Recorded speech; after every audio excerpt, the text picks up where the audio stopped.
bien qu'elle soit très féminine, et très jolie, et très agréable à regarder, Bernadette Lafont, si je devais la comparer à quelqu'un d'autre faisant du cinéma, je ne la comparerais sûrement pas à une autre femme. Je la comparerais à des hommes. Elle me ferait penser plutôt à Michel Simon, par exemple. Et je pense qu'elle devrait, et que la chose la plus importante qu'elle pourrait faire dans sa carrière de comédienne, si elle avait la chance de rencontrer sur sa route quelque chose comme ça, ce serait une espèce de version féminine de Boudu sauvé des eaux, par exemple. Que veut dire François Truffaut en comparant Bernadette Lafont à Michel Simon? Ceci peut-être, que les stars qui hantent nos nuits n'ont ni le goût, ni le sens du temps qui passe. Elles ont oublié leur montre dans leur berceau et se déplacent comme des somnambules dans un temps immobile, inusable, répétitif. Il en va tout autrement de Bernadette Lafont comme de Michel Simon. Elle se sait, elle se sent, soumise au temps qui l'emporte. Elle ne confond pas la date de sa naissance avec celle de son destin. Sinon, comment expliquer le plaisir fou qu'elle prend à revenir ici, dans les Cévennes, sur les lieux de son enfance, pour fêter en musique ses 50 ans de cinéma.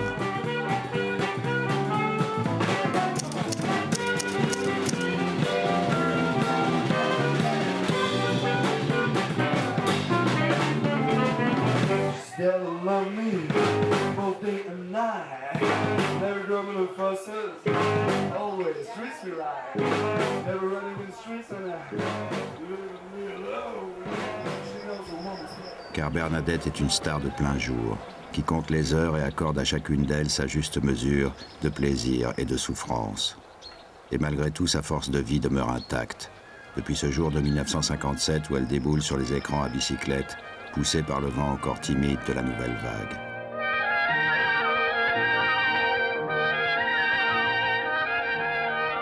Bernadette était pour nous la découverte prestigieuse de tant de rêves obscurs et de nos imaginations cachées. Elle était notre éveil, elle ouvrait en nous les sources d'une sensualité lumineuse.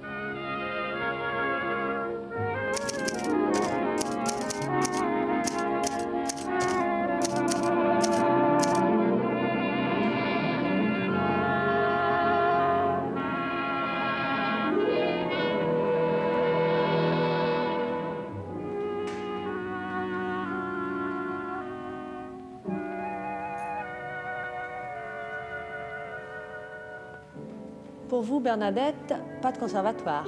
Non, pas du tout. Comment est-ce que vous avez débuté au cinéma? Vous ne pensiez pas du tout devenir actrice? Non, j'ai débuté parce que j'ai connu François Truffaut au moment où il était encore seulement journaliste. À ce moment-là, j'étais avec Gérard Blain, j'étais mariée avec lui. Et on a connu Truffaut parce que, incidemment, Truffaut avait fait une très bonne critique à Gérard pour Le Temps des Assassins. Alors, comme on aimait beaucoup Truffaut comme critique, à ce moment-là, on aimait bien quand il disait du mal des gens qu'on n'aimait pas, enfin des films qu'on n'aimait pas, et du bien quand les films étaient bons. Alors, il lui a téléphoné pour le remercier de cette critique. Alors, ils ont décidé de se voir, et puis les deux déjeuner ensemble. Aurait-on pu imaginer Bernadette devenir 50 ans plus tard cette grand-mère en crise qui fugue avec ses petits-enfants? Dans le placard.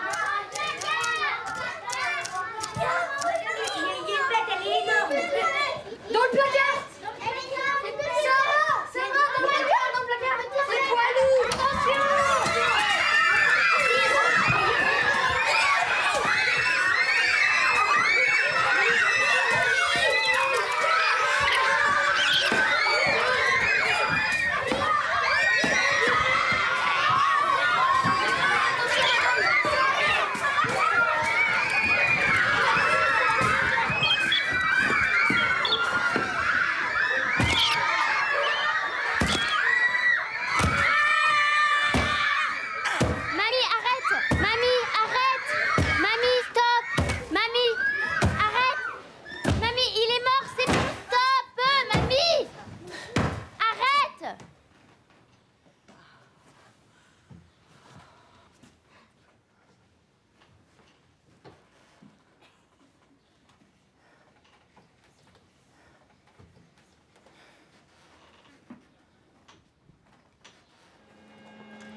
que tu te maquilles ou c'est pour la caméra?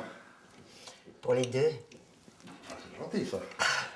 Parce que toi, tu es la caméra aussi, hein, Jean Douché. Bah oui, j'imagine. Mais justement, c'est ça qui est intéressant, c'est de savoir... Bon, finalement, pour les comédiennes, le maquillage est capital. Mais c'est forcément différent pour chacune des comédiennes. Elles n'ont pas le même rapport, me semble-t-il, au maquillage que d'autres. Par exemple, pour toi, je te vois très bien, ou on t'imagine très bien sans l'idée du maquillage. On peut très bien te voir dans le côté naturel, comme ça, comme s'il n'y avait pas de maquillage. Oui, parce que le maquillage, je l'incorpore. Par exemple, tu vois, quand je rencontre un nouveau maquilleur ou un nouveau coiffeur, on a tendance à faire naturel, à vouloir faire naturel, que ça ne se voit pas. Et moi, je dis, vous pouvez y aller et faire des choses très fortes, parce qu'à un moment donné, je vais les avaler, parce que c'est simplement que c'est une... Ben, ça fait partie, comme la caméra est obligatoire pour imprimer la pellicule, pour l'acteur, je pense que le maquillage... Est-ce que ça aide dans le jeu, dans la façon de jouer? Ah ben oui, bien sûr, c'est ça, c'est le tremplin pour après... Dans Les Bonnes Femmes, il y avait du maquillage? Oh là, dans Bonne Femme, on avait Louis Bonnemaison, qui était implacable, qui nous a appris à subir tous les maquillages possibles et imaginables, les yeux fermés, fixer un point dans l'œil pour qu'il puisse passer très près des cils, son petit crayon pour avoir un regard, et si tu... Enfin, si tu sais, apprendre à se faire maquiller les yeux, c'est pas facile. D'accord, mais c'était moins important, par exemple, que le chewing-gum, quand tu as dans la bouche, à ce moment-là, non? Oui, certainement, mais en même temps, sans cette... Parce que je lui disais ce que je voulais, c'était charbonneux, avec une grosse bouchasse, là. Et je lui disais, mais... enfin, fais ça, parce qu'en même temps, avec ça, le chewing-gum, ça allait bien. Et c'est vrai que de ce point de vue-là, Chabrol, c'est quand même un personnage qui... Enfin, un personnage, un metteur en scène, qui aime un peu forcer le caractère des personnages, donc le côté des acteurs, enfin, plus que d'autres metteurs en scène. Ah oui, pour ça, oui. Oui. Il donne des rôles formidables, oui, c'est vrai. Mais il y a aussi quand même Paul qui était derrière, Gégoff aussi, qui aimait bien aussi qu'on enfonce le clou. Oui, donc il fallait que ce soit surtout pas translucide. Oui, on peut dire ça.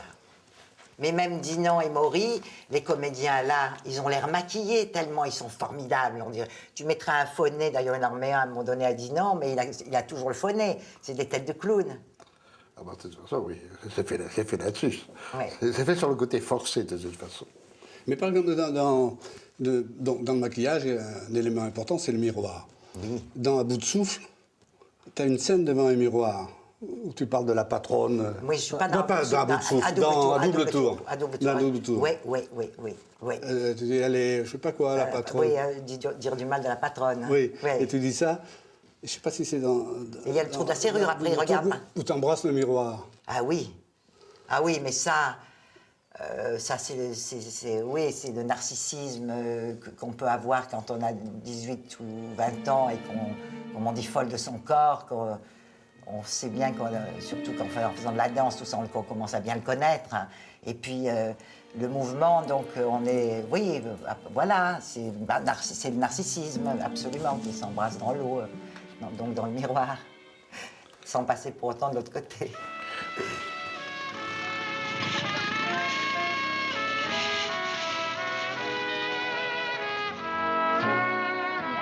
D'andouille, la patronne, elle nous casse les pieds, la patronne. Elle a le bonjour d'Alfred, la patronne. Elle a le bonjour d'Arthur, elle a le bonjour de Jules, la patronne. Elle a le bonjour de n'importe qui, la patronne. Elle nous casse les pieds, la patronne.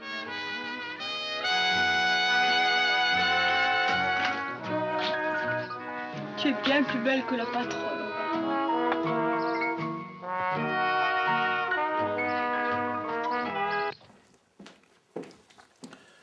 Oui, alors, ça ne nous empêche pas de continuer d'ailleurs. Non. Mais je fais juste une petite cafetière, pas une grande cafetière. Oh, bon, d'accord. Mais par rapport au déplacement, puisque là tu viens de faire un déplacement, au déplacement du corps, on a toujours eu la sensation, quand on te voit comme ça à l'écran, que tu as un rapport à la fois très, je dirais, presque affectif, affectueux avec ton corps, et en même temps que tu le maîtrises terriblement. Mais tu ne donnes pas l'impression de le maîtriser. Ouh, écoute, si tu vois mes premiers rôles avec Chabrol, je les danse. Hein. Ah oui, les bonnes femmes, oui. les Goldes du Rose, je danse vraiment les rôles, absolument. Parce que j'essayais de placer les ports de bras, des trucs comme ça, parce que c'était quand même ça que j'aimais vraiment. Et puis, je voulais absolument pour les bonnes femmes une robe en satin noir décolletée. Je tenais au satin noir pour Jeanne, tu vois. Tu vois, des trucs comme ça, presque de tissu, presque de... Et presque un peu aussi d'enfant, d'ailleurs. Ah ben oui, mais ça, moi, c'est les déguisements. Pourquoi aussi? Peut-être parce que dans les mâles des Cévennes, il y avait des pièces de soie, de satin, tu vois, puisqu'ils étaient dans la soie, donc il y avait des bouts de soie. Donc c'était les premiers émois, oui, du jeu, quoi. D'ailleurs, on ne dit pas « je vais travailler », on dit « je vais jouer ». C'est déjà ça. Hein. Que veut dire exactement Bernadette lorsqu'elle déclare « je vais jouer » ? Je vais m'amuser ou bien je vais jouir? Mais je m'appelle pas Jeanne, je vous dis. Je m'appelle Jeanne. Bah oui, Jeanne. Et c'est pas Jeanne, J-E-A-2-N-E, c'est Jeanne, J-A-N-E. Ah, bon. Et pourquoi? Oh, ben j'en sais rien, moi, vous avez qu'à demander à ma mère. Puis d'abord, si vous voulez me vexer, vous avez qu'à l'écrire J-E-A-2-N-E. Oh, mais d'accord, ma jolie. Puis si on s'écrit, eh ben, je soignerai l'orthographe. Écoute, si je te truc. Hey. Oh, oh. Oh. Vous pouvez me faire rire, monsieur Marcel. Il est marrant, monsieur Marcel. Oh, écoutez, m'appelez pas toujours monsieur Marcel, appelez-moi Marcel tout simplement, quoi. Oh, ça vous dérange pas? Oh, mais pas du tout. Est-ce que ça existe d'avoir les personnages naturels? Bah, c'est-à-dire que moi, ce que je fais, c'est que j'apporte dans les personnages, je crois, ma nature. Déjà, dans nature, il y a naturel, on est d'accord. Bon, ma nature. Bon, elle est au service des personnages, mais je veux garder ma nature et dans cette chose de ma nature, qui est très importante et que j'ai d'ailleurs souvent, pas souvent, mais quelquefois dit à un metteur en scène, écoutez tout ce que vous voulez, mais ne m'enlevez pas le plaisir de jouer parce que vous êtes en train de me l'enlever. On peut aller jusqu'à un certain point, mais si vraiment je n'ai plus le plaisir de jouer, je ne peux pas faire des choses bien. Il faut qu'il y ait du plaisir. Ça, c'est sûr. Et c'est dur de le garder, le plaisir. Hein. Mais est-ce que tu te sens toujours obligé de forcer un tout petit peu ou pas, selon les personnages, justement? Forcer un peu le jeu. Ben, là aussi, on parle de moi, mais je veux dire, moi, je ne suis jamais qu'un instrument. Il y a un metteur en scène, toujours, qui, tu vois, qui est là. Donc, je vais dire, mais ça dépend du directeur, du réalisateur ou de la réalisatrice. Oui, mais tu as quand même une idée du personnage aussi. Hein? Je me suis... Allô, tu m'entends? Mais alors ton gros ventru, là, tu sais ce qu'il m'a dit? Il m'a dit, il faut aller prendre un dernier verre chez moi. Bon, mais bon. Oh, il est con. Alors, écoute, j'y étais, mais tu vas voir la suite. Alors ça, mon pote, hein, tu sais que celle-là, tu me la copieras 10 fois. Hein. Bon, pourquoi? Ben alors, parce qu'on a été chez lui. Et alors, tu sais ce qu'il m'a dit? Il m'a dit qu'il voulait me montrer un album de photos de famille. Ah, les papillons vapeur. Quoi? Il est con, Les ce papillons type, vapeur, il est con, vraiment. Moi, je sais pas ce que je fous avec un con pareil. Alors, il ouvre un album. Et après? Du cul dedans, mon vieux. Mais pendant qu'il me montrait les culs, Oui. eh ben, tu sais, il me poussait contre la table avec son gros ventre. C'était dégoûtant. Continue, je t'écoute. Et puis, oh, tu parles, tu m'écoutes. Oui, je t'écoute. Et alors, il me poussait contre la table avec son gros ventre et il m'envoyait des grands souffles d'air chaud dans le cou. Et il sentait l'ail. Pourtant, on n'avait pas bouffé d'ail, c'est bizarre, hein. Mais il sentait l'ail, ce mec. Alors, bon, moi, j'ai pensé à toi, mon grand chou. Et je me suis dit, si on fait pas le film, on pourra peut-être avoir la triomphe. Oui, alors vas-y. Tu comprends? Oui. Alors, comme ça, je me suis un petit peu laissé bousculer, tu vois, sur le coin de la table et tout. T'as pas lancé le bouchon un peu loin, non? Oh, tu es dégueulasse. Et puis alors, tout d'un coup, voilà qu'il tombe à l'arrière, bourre, comme ça. Et il dit du sucre. Ah, c'est marrant, non? Ben non, parce que moi je comprenais pas et tout, tu vois. En plus, il m'avait un petit peu déchiré ma robe par derrière et tout ça. Oui, qu'est-ce que t'as fait, toi? Ben j'ai dit, où est-ce qu'il y en a du sucre? Pourquoi vous voulez du sucre, ce con-là? Ben parce qu'il est diabétique, et quand les diabétiques ont une crise, il leur faut du sucre, sans ça ils crèvent. Ah ouais. Tiens, tu es marrant, toi. Tu comprends, moi je peux pas inventer ça. Alors j'ai été chercher du sucre, il y avait plus de sucre en morceaux, Oui. il y avait du sucre en poudre, et je lui en ai filé une cuillère dans la bouche, et puis je me suis cassée. T'as bien fait, non? Ben, c'est tout ce que tu trouves à me dire. Est-ce que je peux te dire, tu veux du pognon, tu veux faire du cinéma, on vient de démerder? Mais tu es fou, toi, dis donc, tu es un con. Quoi? Que tu es un con. Comment ça, je suis un con? Oh, tu me fais chier. Oh. Et alors? Mais non, écoute, tu sais pourquoi tu veux gagner de l'argent, tu veux réussir, tu veux y arriver. Bernadette, tout à l'heure, moi, je vous disais que vous aviez beaucoup de couleurs, mais les gens, vous êtes le symbole même de la famille, ou enfin la première en France à avoir osé ça. Oui, vous savez qu'il faut quand même beaucoup de rigueur pour être libre, de toute façon, quand même. C'est pas facile d'être libre.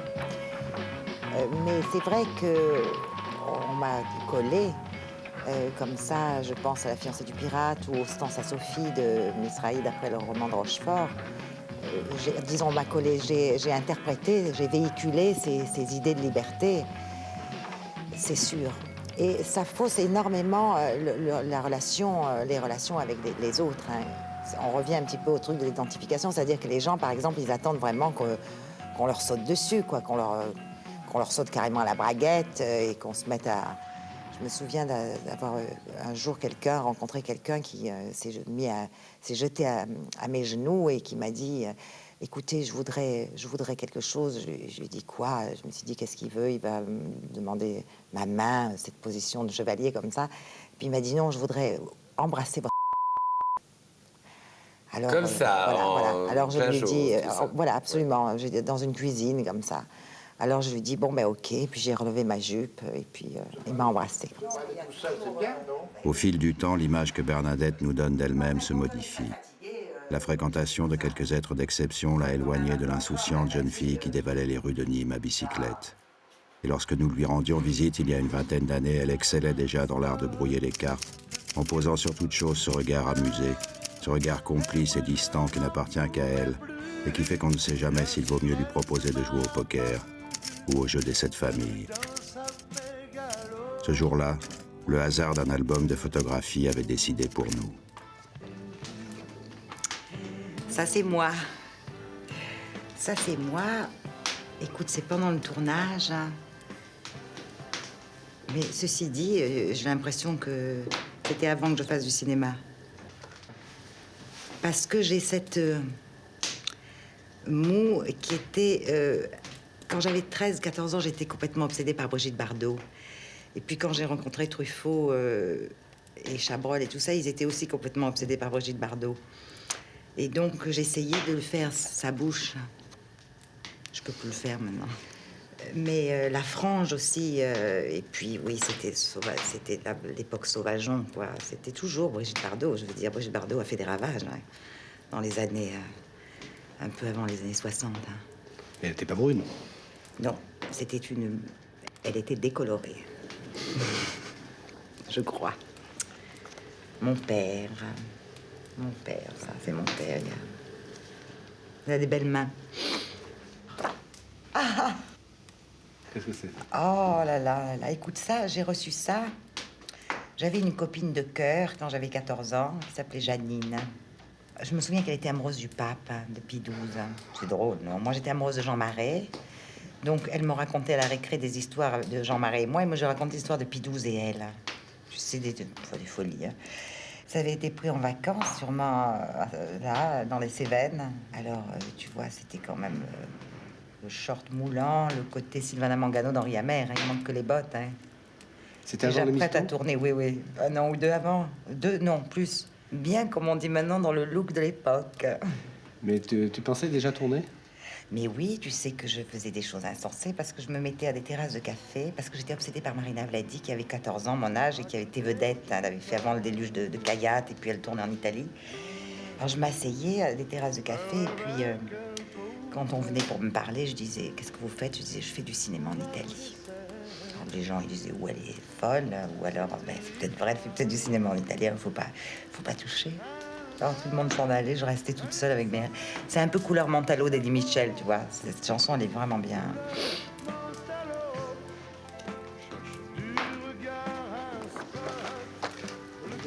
Tu parles des 2 photos du bas, là, en bas à gauche. Ben écoute, ce sont mes maris. Il y en a, les Américaines en ont beaucoup plus que ça, hein, c'est assez modeste. Il y en a combien, 2? 2 maris, oui. Gérard Blin, ça c'était au moment des Mistons sûrement, ou même peut-être avant. Non, ça c'était plutôt quand il tournait Voici le temps des assassins, on était fiancés à ce moment-là. Et ça c'était avec Durka. Ça c'était aussi sur un tournage... Mais j'ai jamais beaucoup aimé ce mot de mari. Hein. Je l'aime mieux maintenant que j'en ai plus, tu vois. Quand j'en avais, j'avais du mal à dire mon mari. Maintenant, je dis mes maris assez sereinement. Cette photo-là, je trouve... Ah ben c'est ma photo de mari. Oh mais Dieu, oh que c'est drôle. Et ben voilà, ça c'est une photo qui est insensée. Écoute, regarde ce grain et tout. Et le regarde... jour du mariage? Oui, le jour du mariage. Et regarde comme lui, il est là, défi... Enfin, il regarde comme ça et moi je suis accrochée. Confiante et je regarde aussi en face et tout. C'est une belle photo, non? Il y a des films comme ça. Lui, on dirait un peu qu'il sort d'un film de Dreyer, non? Comme ça, ces courts-métrages un peu fantastiques quand même, où il plane des choses un peu terrifiantes. Pour faire peur aux petits-enfants, un peu conte de Grimm, comme ça. C'est fait sur le divan de peluche vert de mes parents, 13 années 30, comme ça. Avec Bernadette, Durka Medveski, le père de ses 3 enfants, découvre le cinéma et le traverse comme un météore en réalisant 3 films inspirés, dont le premier, adapté librement d'un fait divers, est l'histoire d'un curé qui assassine sa bonne après l'avoir mise enceinte.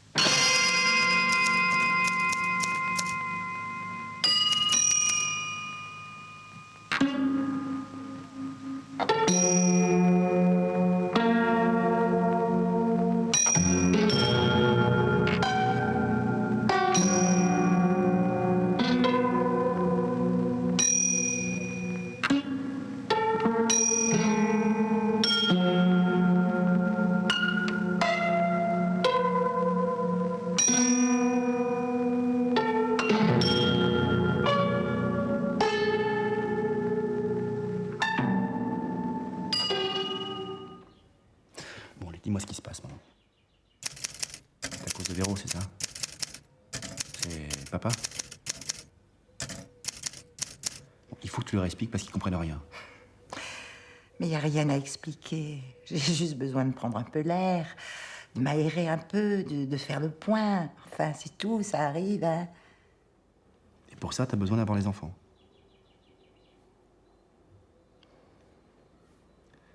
T'as raison de faire le point. Je comprends. Mais qu'est-ce que tu comprends? Il n'y a rien à comprendre. Et puis si tu comprends, aide-moi. Et puis qu'est-ce que ça peut te faire qu'il soit ici ou avec Philippe, pour ce qui s'en occupe? Et eux? Quoi? Bah, Marine et Thomas. Tu leur as demandé leur avis, hein, de quoi ils ont envie? Maman, il vaut mieux que je les ramène.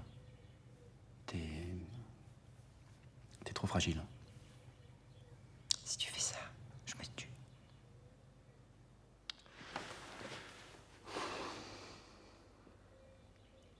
Philippe a appelé les flics.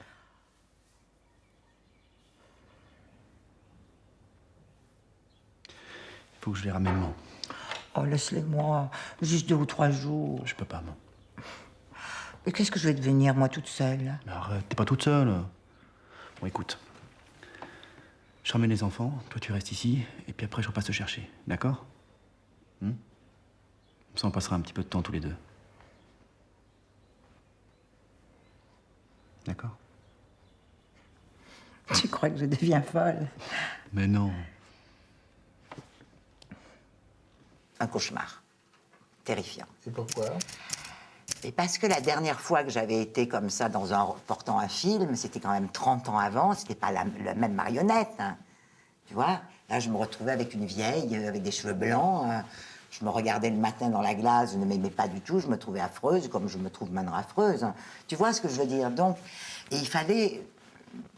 On peut faire la belle à la télé, dans des émissions comme ça, des films. Mais là, je ne pouvais pas faire ça. Oh, ça a été terrible. Et en plus, il fallait garder il fallait qu'elle ait... Ça, je lui ai beaucoup dit, hein, ce truc-là, il faut qu'il y ait une extrême tension. Il faut à l'intérieur être toujours enragée. Alors, ça voulait dire que je ne pouvais pas me permettre d'aller me détendre avec l'équipe qui était jeune, boire des coups, tu vois. J'étais obligée de rester avec cette rage. Tu as vu ce personnage qui est là, qui ne sait pas comment attraper la vieillesse. Hein. C'est ça, exactement. Elle ne sait pas comment attraper la vieillesse. Hein. Qui veut dévorer la jeunesse pour rester jeune, tout en étant oui, il y a tout ça. Nécessairement vieille à ce moment-là. Il y a tout ça, elle est dépassée, elle est... Ah non, c'est un bon rôle. Oui, mais tu vois, moi, je lui ai donné un peu le tirer vers quelque chose de monstre, d'un monstre. Ah, c'est un beau monstre.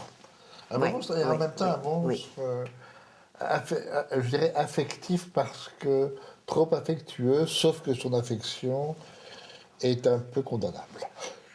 Oui, mais je disais toujours au metteur en scène, je disais, elle est con, votre bonne femme, elle est con, votre bonne femme. Je ne supportais pas ça. Alors il me disait, mais j'ai pris ma mère comme modèle. Ben, je disais, ben, votre mère doit être con. Parce que j'aimais pas cette bonne femme, tu vois, mais ça fait rien.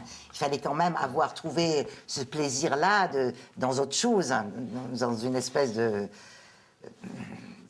Non, c'était... Mais ça m'a... Je me suis fait chier, hein, vraiment. Je n'aimais pas ce personnage-là, non. qui est un personnage magnifique, qui est un de tes grands rôles, oui, c'est vrai. Est-ce que c'est pas ça aussi, un grand rôle? C'est que quelquefois, s'attaquer à un personnage qu'au fond, on n'aime pas, et que quelque part, il vous touche profondément aussi. Ah oui, parce que tu peux mettre... Ah, mais tu as raison, c'est juste ce que tu dis, parce que je savais que dans ce rôle-là, j'allais pouvoir mettre toutes mes souffrances. Et je les y ai mises. Ah oui, absolument, ça je savais, c'était d'autant plus difficile, hein. Tu vois? Parce qu'en plus, il m'avait demandé une scène où elle craque, elle pleure, et je lui avais dit, vous savez, moi j'ai un problème qui est un problème d'éducation, c'est-à-dire que on ne pleurait pas chez moi. Quand j'ai pleuré un jour, ma mère m'a balancé une claque. Hein. J'ai compris que c'était fini, tu vois. Tu n'avais pas le droit de protester. Oui, enfin là, non, mais Sustine, elle t'abstine, tu vois, il y a eu des guerres de religion là-bas, des martyrs, beaucoup de martyrs. Alors donc, un peu, d'ailleurs, même la vocation du martyr, quelque part aussi, si on veut. Donc, je lui dis, je ne peux pas pleurer. Ah, il m'a dit, là, il faut complètement craquer. Je lui dis, mais moi, Et ça a été tourné, c'est drôle, hein, parce que toute la fin du film, les parties dures, elles ont été tournées avant le reste. Une semaine en avril, ils voulaient un paysage un peu de neige, un peu, tu vois, puis après on a été en juillet. Et alors, écoute, je l'ai fait, et puis je l'ai fait, quoi, tu vois. Et puis ça passe très bien. Voilà, ouais, je l'ai fait, mais c'est pas des trucs, il y a des gens qui adorent. Moi, je suis en admiration devant Daniel Darrieux qui pleure à commande, Adjani qui a fait son tout sur là-dessus. Je dis, oh, comment ils font? Ça, c'est un truc, j'ai beaucoup de mal à faire ça.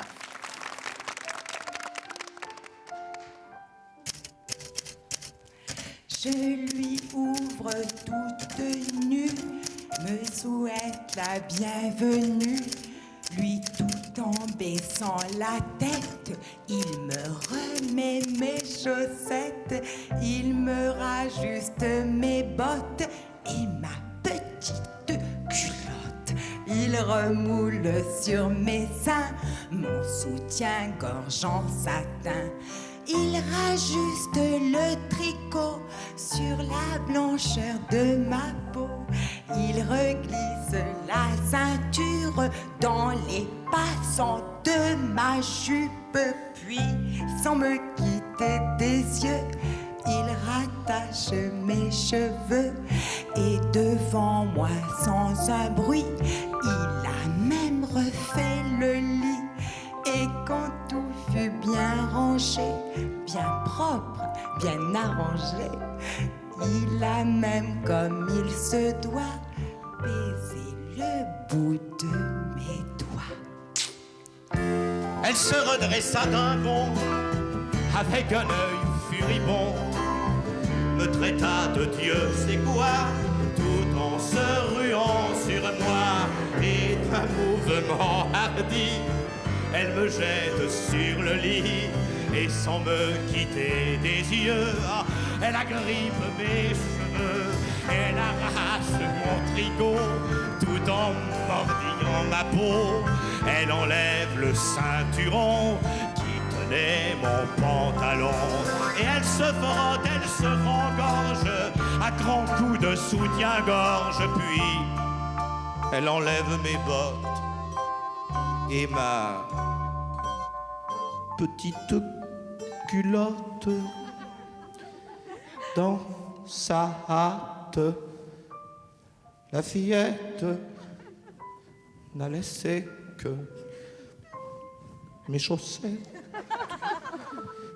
Et lorsque je fus tout nu, je l'ai dévoré tout cru.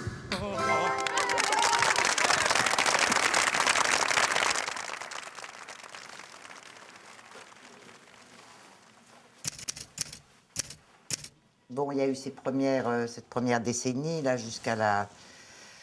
au milieu des années 60. Et puis après, il y a eu une petite pause. Et puis, quand disons que quand je suis revenue à Paris, j'étais à la campagne, hein, ma première sortie a été pour voir Les Idoles de Marco avec Bulogier, Calfon, Clémenti. Je n'avais jamais entendu parler de ça. Hein. C'est une copine qui m'a donné un billet, qui m'a dit « Tiens, va voir ça ».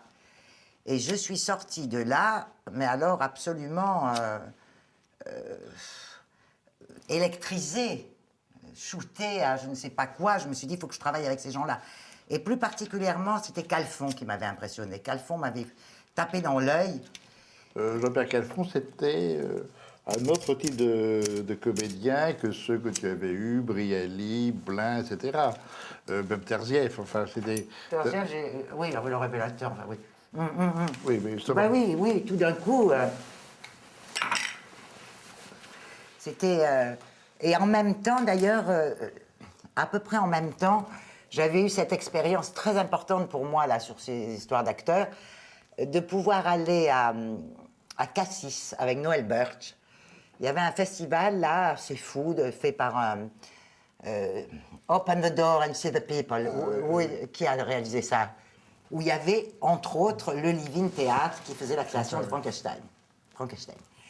Et là, ça a été j'ai tellement adoré, d'ailleurs, j'étais tout le temps fourrée avec eux. Judith Malina et Julien Beck, qui étaient les directeurs, voulaient que je parte avec eux. Ils avaient senti qu'il y avait quelqu'un qui pouvait...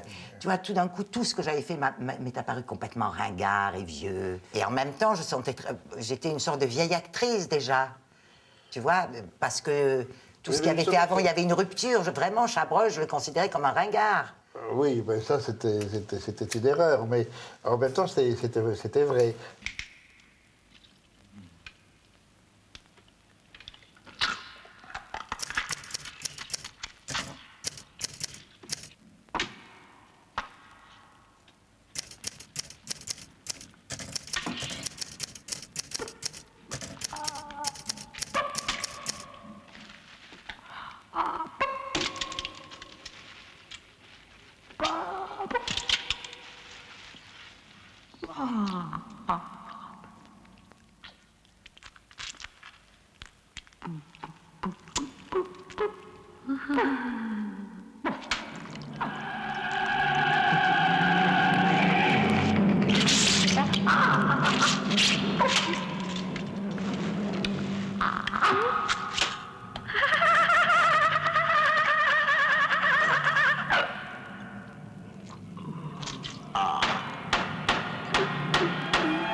Après Piège, place au théâtre.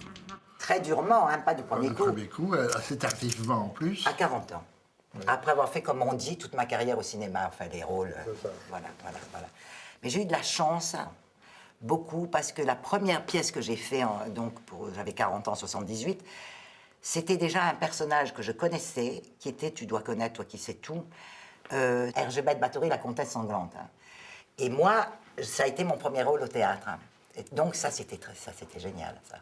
Et donc, il y a une espèce de filiation comme ça, involontaire et tout à fait remarquable. Oui, ça c'était vraiment génial. La deuxième pièce, tu imagines la chance que j'ai eue, la deuxième pièce, c'était Copie, la Tour de la Défense en 80, création avec Copie. Tous les jours, j'ai appris là, il était tellement... J'allais le voir. C'était quand même un autre théâtre. Hein. Copie. Non, enfin, la façon de jouer dans ce théâtre-là n'était pas Comédie Française, quoi. Non, mais ça, moi, j'ai jamais pris de cours. Tu vois, d'ailleurs, l'auteur le plus ancien que j'ai joué, c'est quand même Sacha Guitry. Connard! Ils sont tous jaloux de moi. Ils aimeraient bien la voir, ma chatte. En février 82, Harakiri s'empare de la pièce de Copie, La Tour de la Défense, et en propose une adaptation particulière. Une sorte de roman photo auquel les interprètes de la pièce se sont prêtés. Copie lui-même, Jean-Pierre Calfon, Pierre Clémenti, et bien sûr, Bernadette Lafont, qui aujourd'hui continue à en dévorer tout cru les mots et les mets les plus raffinés. Copie, regarde, ça c'est les couilles du serpent, c'est le foie gras du serpent. Calfon, c'est absolument divin. Et moi, je peux pas avoir une couille? Clémenti, tiens, la moitié de la mienne, c'est exquis.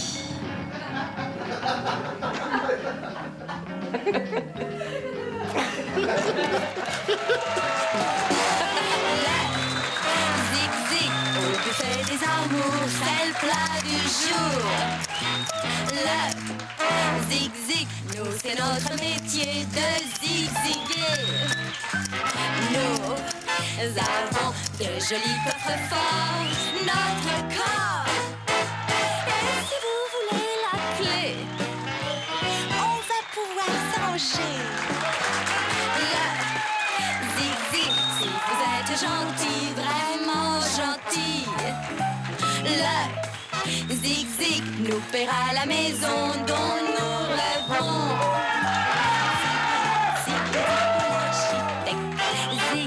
Zig-zig pour l'hypothèque, zig-zig pour les plombiers. Mais enfin, c'est quand même gentil quand même, tu vois, bon, voilà. Mais bon. Mais et toi, qui étais donc quand même une voix, qui a une parole, une voix, t'as quand même travaillé avec des cinéastes. Mais on enregistre tout ça, c'est couillon si on perd tout. Mais si, tout est, on tourne. Ah bon. Oui, elle est là, la caméra. Bon, d'accord. Bon, alors parce que je me disais que c'était quand même incroyable que tu aies été autant attiré ou t'es autant rencontré de cinéastes qui aimaient tant le cinéma muet, et qui ont fait des films quand même relativement assez silencieux, où tu voguais comme ça. Tu vois, oui, le Djurka au Philippe. Oui, C'était quand même assez frappant. Comment ils t'ont fait taire? Mais moi, j'adore, tu sais, quand même, je voulais être danseuse au départ, donc il n'y a pas de parole dans la danse. Bien sûr. C'est pour ça que j'ai adoré les performances, tu sais, ce moment des performances. Oui, mais c'est à ça que je pensais derrière. Ah, je vais ouvrir la porte, attends. Il va ouvrir la porte. Ils veulent que j'aille ouvrir la porte, alors je vais ouvrir la porte. Oui, mais ça va, ça klaxonne sec. Taratata. Waouh 10h55. Oh, la musique. Comment un happening se prépare-t-il? Eh bien, vous allez voir. Elle est comme ça, Bernadette, lorsqu'elle improvise l'accueil de ses jeunes amis. Après les masques et les grimaces, la joie de vivre et la bonne franquette. Alors, Seb, Trista, Gégé... Bonjour. Je marche en plein tournage, je pensais qu'elle avait rien que pour moi avec elle, mais... Non, mais... On aura de la musique. Alors, je sais pas si on s'enregistre, ça. Allons nous asseoir là, on va être bien là. Mais je pense à ça maintenant, parce que souvent, ce qui m'a souvent frappé chez toi, et au début, j'étais assez presque choqué parfois quand je t'ai découverte, quand j'étais entendu pour les premières fois. Et en cela, pour ça, j'ai évoqué Jean-Pierre, parce que vous avez ça en commun avec Jean-Pierre. Cette façon de ne pas terminer de manière de manière du théâtre classique, de faire tomber la voix. Et tout à coup, laisser une phrase en suspens alors que la phrase est terminée. Et ça inquiète le sens. Ah bah ça m'a valu même des terribles critiques au théâtre. Hein. Eh bien, je sais qu'elle est formidable. Tu vois, mais je me maintiens quand même, puisque moi je fais du théâtre. Maintenant, j'ai commencé, tu sais, en 78, j'arrête pas. C'est ce que j'aime faire, beaucoup. Mais pour imposer ça, maintenant ça commence. Oui, ça commence, et c'est long. Mais voilà, et ça avait été entendu, perçu, ou compris, ou jugé comme de l'imperfection, comme de la gaucherie. De l'amateurie. De l'amateurie et de la gaucherie. Et de la gaucherie. Alors que... Que c'est ma musique à moi que je cherche. Attends, mais voilà, absolument. Voilà, c'est comme du, je sais pas, c'est du comme Ornette Coleman. Tu parles, tu jazzifies parfois des textes qui n'en demandent pas, qui n'en demandent pas tant, qui ne demandent pas ça, tu vois.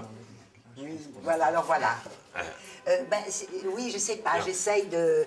Oui, peut-être parce que j'ai tellement été interpellée par la pop musique, tu vois, les guitares électriques des alors ce qui est drôle, c'est ça. Ce qui est drôle, Bernadette, c'est d'autant plus drôle ça, c'est que comme Jean-Pierre et quelques autres, mais toi c'est frappant, plus frappant que chez les autres, c'est qu'en même temps, tu as ce côté comme ça qui inachève, je dirais, une phrase alors qu'on attendrait chez...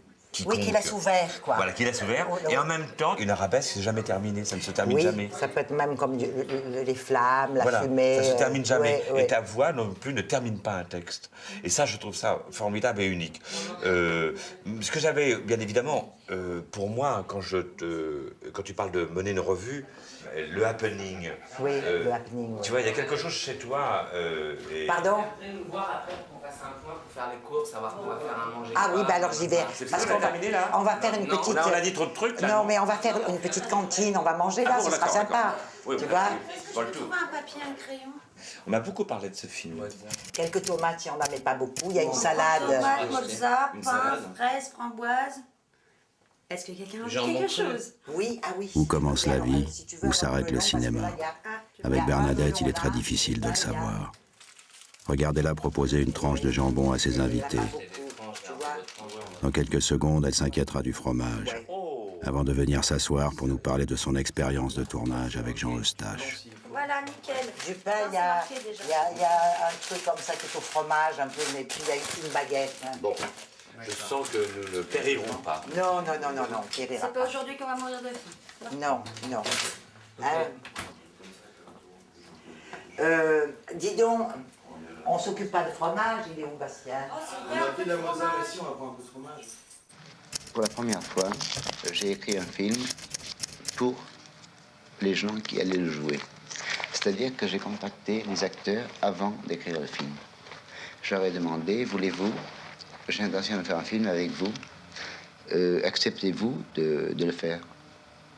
Ils m'ont dit de quoi ça va parler. J'ai dit, je sais pas.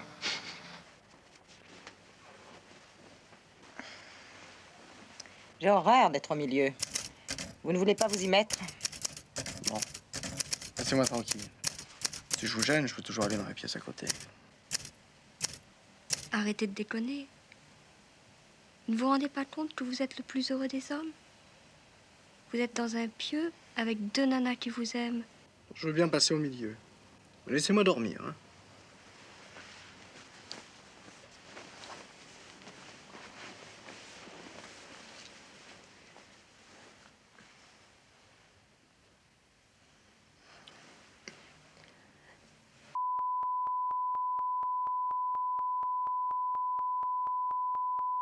Non!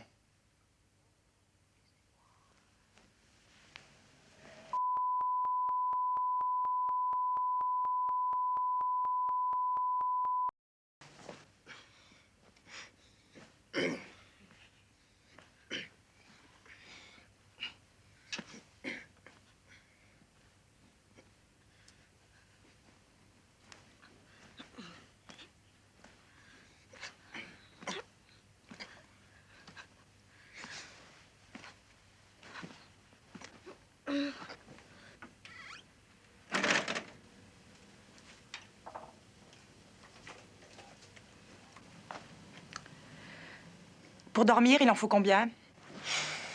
1 ou 2. Toute la boîte, ça va? Mais qu'est-ce qu'il faut faire dans ces cas-là? Rien, laissez-la, elle fait ce qu'elle veut. Mais non, faut faire quelque chose!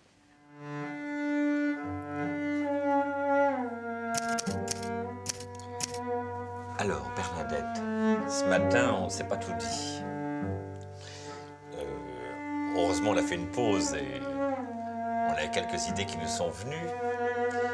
Moi, j'avais été très bouleversé parce que je me disais qu'il se passait quelque chose de très important dans ta vie, professionnelle et peut-être au-delà, qui était le film d'Eustache, dont on n'a pas parlé ce matin.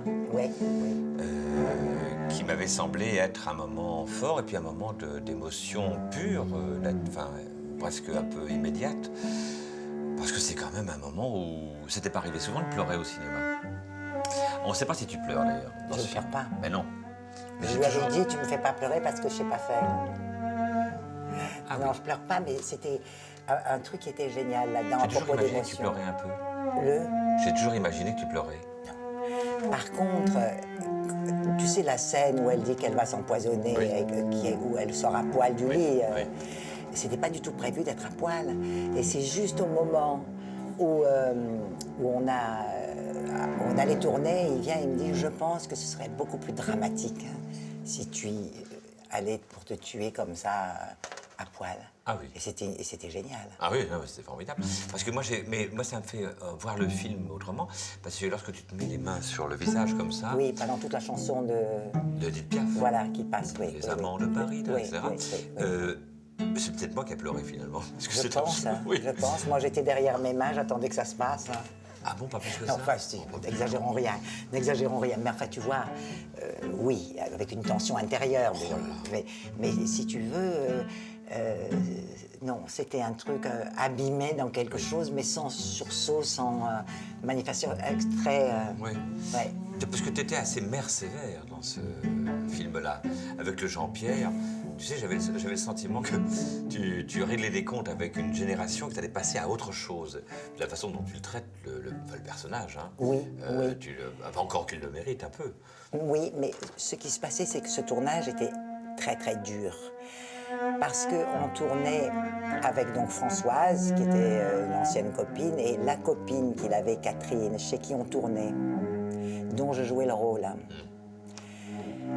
D'ailleurs, tu sais très bien qu'elle s'est tuée après la première projection, donc c'était quand même déjà très chargé, à tel point que moi, avant le tournage, je lui avais dit, Jean, je pense pas que je pourrais faire le film, parce que pour Catherine, c'est trop horrible. Ça se tourne chez elle, elle doit préparer l'autre, elle sera jouée par une autre. Et il m'a dit, mais non, elle est très contente de faire ça, et de toute façon, si tu fais pas le film, je le ferai pas. Enfin, tu sais comment il était du chantage, il était quand même... Donc, tu vois, je suis arrivée très mal sur ce tournage. Il avait la beauté de la cruauté, ou la cruauté de la beauté, Jean. Mais en même temps, il était tellement... Il était un peu cruel, quand même. Il faut quand même dire qu'il était très chiant, hein. Aucun humour sur lui-même, très... Il était en direct avec lui. Ah, il était pénible, hein. Tu vois, par exemple, un jour, dans le texte, tu sais, il y a... et vous, avec votre vieille queue en forme de bec de théière et Léo, elle dit, ah oui, le trait qui disait, quand je bande, je ressemble à une cafetière. Et Eustache, elle n'avait pas beaucoup de temps. Il a dit, puisque c'est comme ça, vous prenez pas mon film au sérieux, je m'en vais, tu sais comment il faisait. T'as perdu un moment. Oui. Non, mais tu sais, c'est une séquence incroyable. J'ai beaucoup pensé dans ce film-là, il y a un film de Jean Renoir qui s'appelle La Nuit du Carrefour, un film des années 30, au tout début du Parlement, et où il met un disque, Pierre Renoir, son frère, et Jean Renoir tient la séquence le temps de la chanson.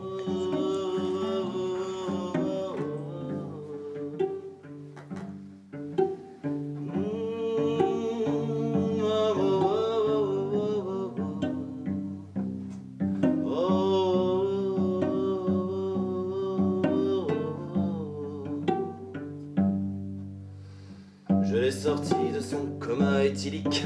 Elle m'a dit, sors ton fric. Dire qu'un poisson, ça vaut ça. À la ligne, à la vie, ah là là. Mademoiselle, je vous trouve très belle.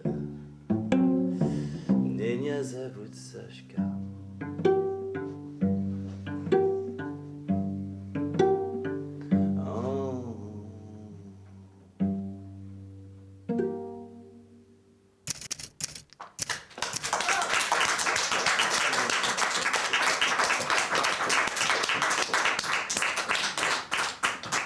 vous a coupé la chic.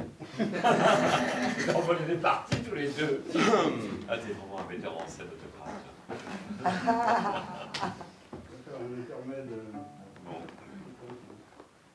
Bon, j'ai fait mon compte, là, non? Moi, c'est bien, elle a bien parlé de la maman. Salade de fruits avant de partir. Bon, j'imagine.